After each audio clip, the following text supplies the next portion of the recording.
जय हिंद प्यारे साथियों, कैसे आप सभी। उम्मीद करते हैं आप लोग बहुत ही मस्त होंगे, स्वस्थ होंगे और मन लगाकर अपने घर पे पढ़ रहे होंगे। प्यारे साथियों, आप सभी को पता है कि क्लास 10th का हम लोग जीव विज्ञान शुरू किए हुए हैं, बायोलॉजी शुरू किए हुए हैं, जिसके लेक्चर 1 में हम लोग आज आ चुके हैं। लेक्चर 1 क्या बताएगा आपको कि जैव प्रक्रम का जो पहला भाग है, पहला पार्ट है, जिसका नाम हमने पोषण रखा, जिसे हम पोषण के नाम से जानने वाले हैं, उस चैप्टर को हम लोग पढ़ने के लिए आज पूरी तरह से तैयार है। और आज इसी पे हम चर्चा करने वाले हैं कि पोषण होता क्या है। यानी पहला चैप्टर पोषण का लेक्चर 1 आ गया आपके सामने। तो प्यारे साथियों, अब आसानी से आप पढ़ पाएंगे। कॉपी और पेन लेकर बैठ जाइए और आसानी से आप अध्ययन करते रहिए, कहीं कोई दिक्कत नहीं होगा। जो भी आपको मटेरियल चाहिए उसका जिम्मेवारी मैं लेता हूं, आपके हर कार्य को पूर्ण करवा दूंगा, हर समस्या का हल करवा दूंगा। ठीक है, आइए, सबसे आसान भाषा में आपको अगर बायोलॉजी समझना है तो मेरे साथ कुछ समय जुड़ कर रहिए, आपको पता चल जाएगा कि मैं आपको कैसे पढ़ा सकता हूं, कितना बेहतर पढ़ा सकता हूं। प्यारे साथियों, एक मतलब कि मोटिवेशनल लाइन आपके लिए कि अगर सब कुछ मिल जाएगा तो तमन्ना किसकी करोगे।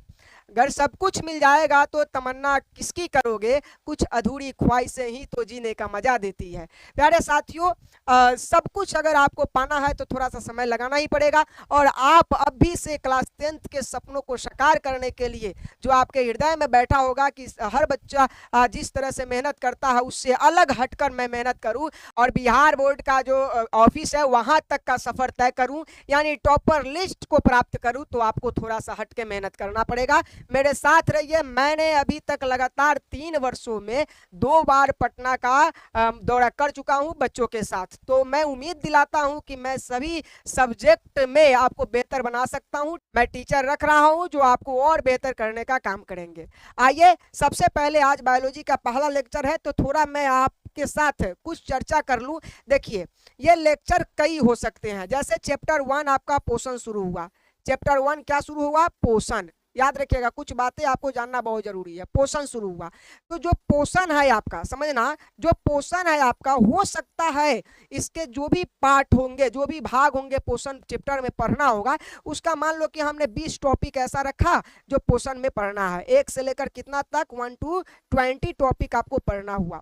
तो हम मान लीजिए कि पहला टॉपिक अभी आपको पढ़ा रहे हैं, तो हो सकता है यह टॉपिक बहुत छोटे समय का हो, यानी छोटा ही वीडियो में यह टॉपिक खत्म हो जाए, तो मैं यहीं पर एक वीडियो को, एक लेक्चर को समाप्त कर दूंगा। हो सकता है जब दूसरा टॉपिक शुरू हो, दूसरा लेक्चर शुरू हो, तो वो 1 घंटा का भी हो जाए, वो 45 मिनट का भी हो जाए, तो उसको 45 मिनट तक लेकर जाएंगे। यानी जो भी टॉपिक हम शुरू करेंगे एक ही वीडियो में उसे कवर करने का कोशिश करने वाले हैं। ठीक है, तो वीडियो छोटा हो जाए या बड़ा हो जाए उससे आपको कोई मतलब नहीं है, बस आपको लेक्चर से मतलब है। लेक्चर देखते चलना है। जब भी यह चैप्टर समाप्त होगा मैं आपको जरूर बता दूंगा कि प्यारे साथियों पहला चैप्टर आपका समाप्त हो गया। आइए शुरू करते हैं। सबसे पहला भाग आपका क्या पढ़ना है समझ लीजिए थोड़ा सा। क्लास 10th के बायोलॉजी जीव विज्ञान को हम शुरू करने जा रहे हैं, जिसका चैप्टर 1 हम लोग अभी पढ़ने वाले हैं। जैव प्रक्रम का पहला चैप्टर, जिसका नाम क्या है? पोषण है। समझ में ही तो आ गया होगा, हमने बहुत अच्छे से आपको पढ़ा दिया। याद रखिए, एक और बात मेरा याद रखिएगा, आप जब तक शुरू से लेक्चर देखते नहीं आइएगा तब तक आपको बायोलॉजी उतनी अच्छी तरह से समझ में नहीं आएगा, तो उसका जिम्मेवारी मैं नहीं लेता। आप बायोलॉजी को शुरू से देखते आइए, लेक्चर खत्म करते आइए। उम्मीद, विश्वास, भरोसा मैं दिलाता हूं कि आपको कहीं से कोई दिक्कत नहीं होने वाला है। ठीक है, आइए, सबसे पहला जो भाग है आपका वो क्या है? जैव प्रक्रम किसे कहते हैं? देखिए, सबसे पहला भाग है कि जैव प्रक्रम किसे कहते हैं। जैव प्रक्रम क्या होता है? तो याद रखिए, वे सारी क्रियाएं जिसके द्वारा जीवों का अनुरक्षण होता है जैव प्रक्रम कहलाता है। वो सारी क्रियाएं जिसके द्वारा जीवों का अनुरक्षण होता है, बचाव होता है, रख रखाव होता है, यानी उसको मतलब कि आप समझिए जैविक कार्य करने में जो भी क्रिया करनी पड़ती है वो सभी मिलकर जैव प्रक्रम कहलाते हैं। बस में रहे हैं। जैसे हमें जीवन जीना है तो हमें क्या चाहिए? हमें श्वसन चाहिए, सांस तो हमें लेना ही पड़ेगा, बिना सांस लिए हम जीवन जी नहीं सकते हैं। पोषण चाहिए, भोजन तो हमें करना ही पड़ेगा, 1 दिन नहीं करेंगे, 2 दिन नहीं करेंगे, 2, 4, 10 दिनों में मर जाएंगे, यानी हमें भोजन तो चाहिए ही चाहिए, श्वसन चाहिए, भोजन चाहिए, उसके बाद परिवहन भी चाहिए। रक्त का भी तो हमारे शरीर में चलना होता है ना। अगर रक्त एक जगह से दूसरे जगह पे नहीं परिवहन कर रहा है तो उस स्थिति में भी हमारा हृदय काम करना बंद कर सकता है और हमारी मृत्यु हो सकती है। सकती है, उसी तरफ से आपके उत्सर्जन भी चाहिए। हम जब भी भोजन को करते हैं तो भोजन करने के बाद उसमें बहुत सारे पदार्थ होते हैं जो हमारे शरीर के लिए लाभदायक है और बहुत सारे पदार्थ होते हैं जो हमारे शरीर के लिए हानिकारक है, जिसको अपशिष्ट पदार्थ के नाम से जाना जाता है, हानिकारक पदार्थ के नाम से जाना जाता है। तो उस पदार्थ को हमारे शरीर से बाहर निकालने की क्रिया को हम क्या कहते हैं? उत्सर्जन कहते हैं। वो पसीना के रूप में, मलमूत्र के रूप में, समझे, हमारे शरीर से बाहर निकलता है। पसीना के रूप में हमारे जो त्वचा होते हैं उसमें श्वेत ग्रंथि पाई जाती है, जिसके द्वारा पसीना के रूप में जो हमारे शरीर की अपशिष्ट पदार्थ होते हैं, हानिकारक पदार्थ होते हैं, वो शरीर से बाहर निकलता है। समझे? बहुत सारी चीजों को पढ़ना है, तो आपको याद रखना है कि वे सारी क्रियाएं जिसके द्वारा जीवों का अनुरक्षण होता है उसे हम क्या कहते हैं? जैव प्रक्रम कहते हैं। एक और परिभाषा को आप याद रख लीजिएगा, अगर ये नहीं होगा तो क्या हम याद रखें सर? एक और परिभाषा, जीवित प्राणियों के जीवन के लिए आवश्यक सभी प्रक्रम, जीवित प्राणी, जो भी प्राणी जीवित है उसके जीवन जीने के लिए जितने चीजों की आवश्यक है, जो गतिविधियों की होना आवश्यक है, वो सभी गतिविधियां क्या कहलाता है? जैव प्रक्रम कहलाता है। जितने गतिविधि कर रहे हैं वो सभी गतिविधियां क्या कहलाती है? जैव प्रक्रम कहलाती है। आपको कोई दिक्कत नहीं होना चाहिए। जैसे में जैव प्रक्रम में, जैसे में हम क्या समझे भाई? हमने आपको बताया पोषण, भोजन नहीं करोगे निश्चित है मृत्यु। श्वसन, इसके बिना भी जीवन संभव नहीं है। परिवहन, परिवहन के बिना भी जीवन संभव नहीं है। और उत्सर्जन, उत्सर्जन के बिना भी जीवन संभव नहीं है। ये चारों क्रियाएं कम से कम, और भी इसके अलावा भी और भी बहुत सारी चीजें हैं जो अगर कार्य ना करे तो हमारी मृत्यु हो जाएगी, लेकिन मूल रूप से यहाँ इत्यादि लिखा ही गया है कि और भी सारी चीजें हैं। और ये आपको याद रखना है, जैव प्रक्रम में 4 चीजों का तो अत्यंत आवश्यक है, जैसे पोषण, श्वसन, परिवहन और उत्सर्जन। अब प्यारे साथियों, हम पोषण, श्वसन, परिवहन, उत्सर्जन किसको कहते हैं वो तो हम आपको बताएंगे जब पहला चैप्टर, देखिए जैव प्रक्रम का ये 4 उदाहरण, पोषण, श्वसन, परिवहन, उत्सर्जन, और हम जब पहला चैप्टर पढ़ने जा रहे हैं तो क्या पढ़ने जा रहे हैं? पोषण। यहीं से उठा यह पोषण। इस पोषण के बारे में हम पढ़ेंगे। जब पोषण पढ़ेंगे तो हम 3 चरणों में पढ़ेंगे। पहला पेड़ पौधों में, दूसरा छोटे छोटे जीवों में, और तीसरा मनुष्य में। उसी तरह से श्वसन भी 3 चरणों में, परिवहन भी 3 चरणों में। थोड़ा बहुत मैं आपको बता दूं, इस पाठ में हम पोषण के बारे में बहुत गहराई से चर्चा करने वाले हैं। लेक्चर 2 में हम पोषण के बारे में बहुत गहराई से चर्चा करने वाले हैं। पोषण क्या है, कितने प्रकार के होते हैं, क्या क्या पोषण में आता है, तो उस चर्चा हो गया। उसी तरह से आप श्वसन जब दूसरा चैप्टर शुरू कीजिएगा तो उस पर भी चर्चा होगा।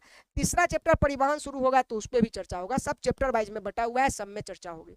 पोषण में हम आपको बता दो, ये आप चित्र जो देख रहे हैं, ये बच्चे क्या कर रहे हैं? भोजन ही तो ग्रहण कर रहे हैं। बच्चे क्या कर रहे हैं? भोजन ग्रहण कर रहे हैं।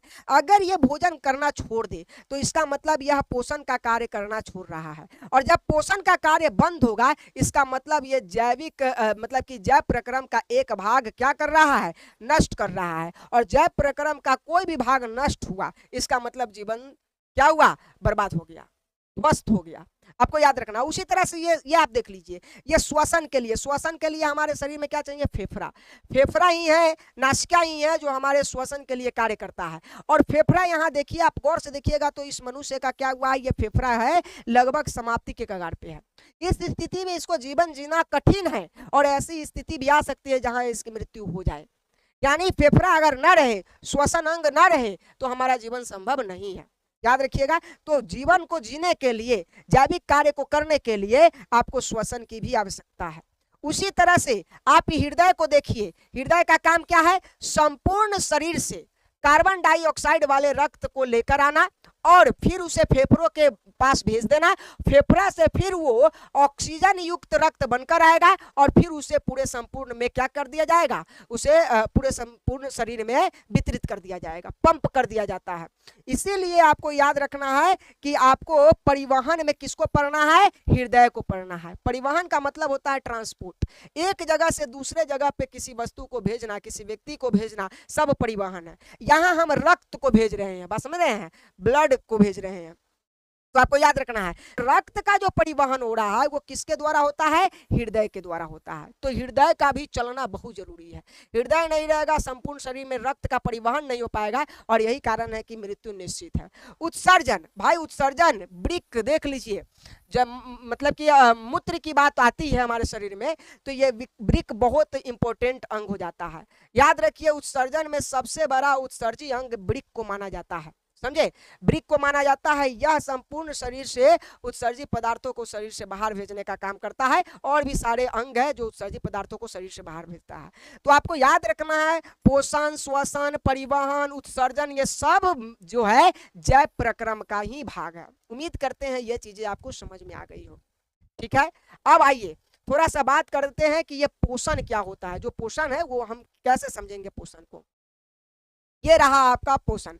अच्छा, एक और बात, एक प्रश्न और बनता है कि जैव प्रक्रम क्यों आवश्यक है। जैव प्रक्रम क्यों आवश्यक है, यानी हमें जीवन जीने के लिए जैव प्रक्रम की आवश्यकता है कि नहीं है। देख लीजिए जैव प्रक्रम क्यों आवश्यक है। पहला है कि जैव प्रक्रम जीवन को बनाए रखने के लिए आवश्यक है। अगर जीवन जीते रहना चाहते हैं तो आपको जैव प्रक्रम को बनाए रखना होगा। जैसे श्वसन होना चाहिए, परिवहन होना चाहिए, उत्सर्जन होना चाहिए, पोषण होना चाहिए, तब आप जीवन को जीते रहेंगे। तो याद रखिएगा जैव प्रक्रम जीवन को बनाए रखने के लिए आवश्यक है। दूसरा, इसके बिना जीवन मतलब कि जीव जीवित नहीं रह सकता, यानी जीवन संभव नहीं है। तीसरा क्या है, जैव प्रक्रम जीवों को बढ़ने और अपने वातावरण के साथ तालमेल बनाए रखने में मदद करता है। यानी जो पर्यावरण है उसके साथ और जीवन के साथ, जीवन के बीच का जो संबंध है उसके बीच तालमेल बनाए रखने के लिए हमें जैव प्रक्रम का होना बहुत आवश्यक है। जैसे आप देख लीजिए हम मनुष्य जो है, चाहे हम जीव जो है वो क्या करते हैं, ऑक्सीजन को प्राप्त करते हैं, कार्बन डाइऑक्साइड छोड़ते हैं। उसी तरह से जो पेड़ पौधे होते हैं वो ऑक्सीजन को छोड़ते हैं और कार्बन डाइऑक्साइड प्राप्त करते हैं। यानी मैं कह सकता हूं कि मेरा मतलब कि जो ऑक्सीजन ये मेरा जो छोड़ा हुआ कार्बन डाइऑक्साइड है, यानी वो क्या करता है, पेड़ पौधे प्राप्त कर लेते हैं, और जो पेड़ पौधे द्वारा मुक्त किया गया ऑक्सीजन है वो हम लोग प्राप्त कर लेते हैं। यानी हम दोनों के बीच में तालमेल का बहुत जरूरी है होना। अगर तालमेल नहीं हुआ, अगर हमारे कारण पौधे मर रहे हैं तो एक बात याद रखिएगा, एक दिन आप पौधों के कारण भी मर जाइएगा।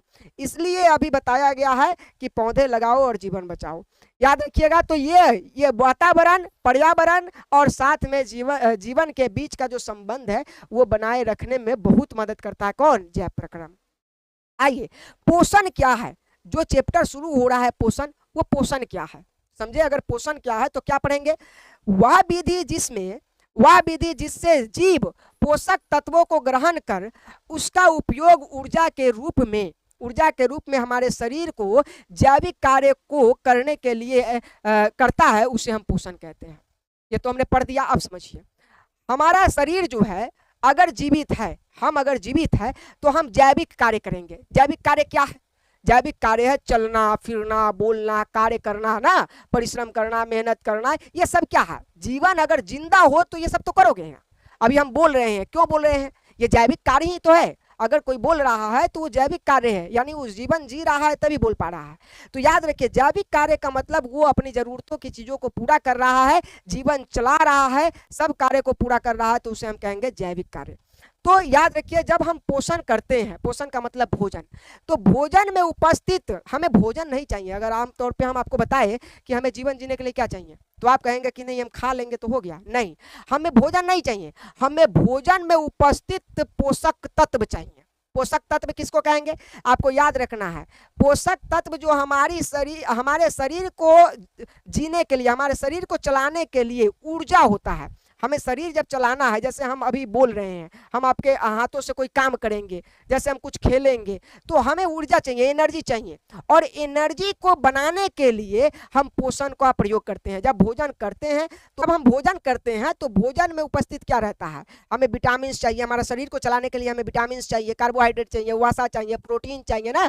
तो इन सबों को प्राप्त कहाँ से किया जाता है, तो जब हम कोई चीज खाते हैं तो उसमें ये सभी चीजें मौजूद होती है, कम मात्रा में, ज्यादा मात्रा में, लेकिन मौजूद होती है। और उस मौजूद चीजों को हम अपने शरीर के ग्रंथियों द्वारा क्या करते हैं, अवशोषित कर लेते हैं, और वह ऊर्जा के रूप में परिवर्तन होकर हमें जीवन जीने के लिए शक्ति प्रदान करता है, तो वो पोषक तत्व कहलाता है। ठीक है, तो आइए हम कह सकते हैं कि वह विधि जिससे पोषक तत्वों को मनुष्य ग्रहण करता है, और ग्रहण करके उसका उपयोग किस रूप में करेगा, ऊर्जा के रूप में करने के लिए, या जैविक कार्य को करने के लिए ऊर्जा के रूप में जब उसका उपयोग करेगा तो वो कहलाएगा पोषण।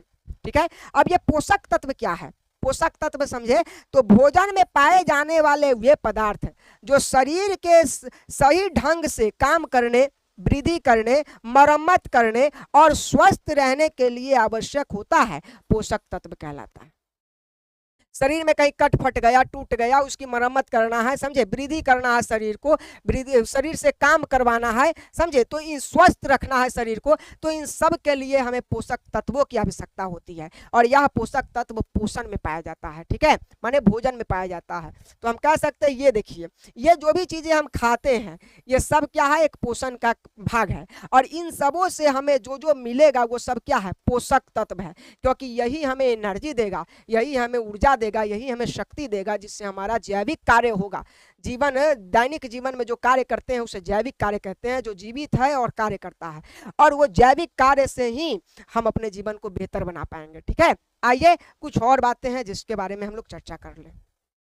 पोषक तत्व के प्रकार और स्रोत। पोषक तत्व क्या क्या होता है समझ लीजिए, जैसे कार्बोहाइड्रेट हो गया, विटामिन हो गया, प्रोटीन हो गया, खनिज हो गया, फैट हो गया, पानी हो गया, ये सब पोषक तत्व है, हमें पोषने के ही तो काम करते हैं। इसके बिना हमारा जीवन संभव नहीं है। शरीर में कमजोरी आ जाएगी, समझे, लाचारी आ जाएगा, हम लोग शरीर को सही तरह से चला नहीं पाएंगे, समझे, अपने आप पर नियंत्रण नहीं रह पाएगा हमारा, क्योंकि इस सब में मतलब कि ये सब जरूरी है हमारे जीवन को एक अच्छे ढंग से जीने के लिए, ठीक है। आइए अब यहीं पे मैं इस वीडियो को समाप्त करूंगा। प्यारे साथियों, क्यों इस वीडियो को समाप्त कर रहे हैं, क्योंकि अगला जो वीडियो है, अगला जो लेक्चर होगा, उस लेक्चर में पोषण के प्रकार को पढ़ेंगे कि पोषण कितने प्रकार से है, कौन कौन से प्रकार का परिभाषा क्या है, उसका एग्जाम्पल क्या है, बहुत सारी चीजों को पढ़ने वाले हैं। बहुत लंबा चौड़ा वो पार्ट होने वाला है, इसीलिए हम इसमें इसको शामिल नहीं कर रहे हैं, नहीं तो ये भी लंबा हो जाएगा और आप अच्छे से देख नहीं पाएंगे, ठीक है। तो ये छोटा सा वीडियो था, कैसा लगा आप जरूर बताइएगा। पोषण और पोषक तत्व और साथ में जैव प्रक्रम को इसमें पढ़ाया गया। आगे इस पार्ट का जो पोषण चैप्टर है, उस पोषण के बारे में ही हम लोग वर्गीकृत करके और उसके हर एक भाग को हम लोग पढ़ने का कोशिश करेंगे। मिलते हैं अगले वीडियो में। कैसा लगा यह वीडियो, कैसा लगा यह लेक्चर, एक बार कमेंट बॉक्स में आप जरूर बताइएगा। और मैं आपको बता दूं, जो भी मैं पढ़ाते जा रहा हूं, आप कॉपी उठाइए, चित्र छोड़ दीजिएगा, चित्र जिसको कहेंगे वही आप बनाइएगा। बाकी मैं चित्र दिखाने के लिए आपको इसमें इस्तेमाल कर रहा हूं, तो चित्र आपको कॉपी पे नहीं बनाने हैं। आप परिभाषा, एग्जाम्पल सहित आप चीज़ों को नोट करते चलिए कि आपको आने वाले समय में कोई परेशानी नहीं हो और अच्छे ढंग से आप चैप्टर वाइज में तैयारी कर सके, ठीक है। Thank you so much. Video कैसा लगा जरूर बताइएगा आप कमेंट बॉक्स में। अगर नए हैं तो चैनल को अभी सब्सक्राइब कर लिए, पुराने हैं तो वीडियो को शेयर करना नहीं भूलिए। धन्यवाद।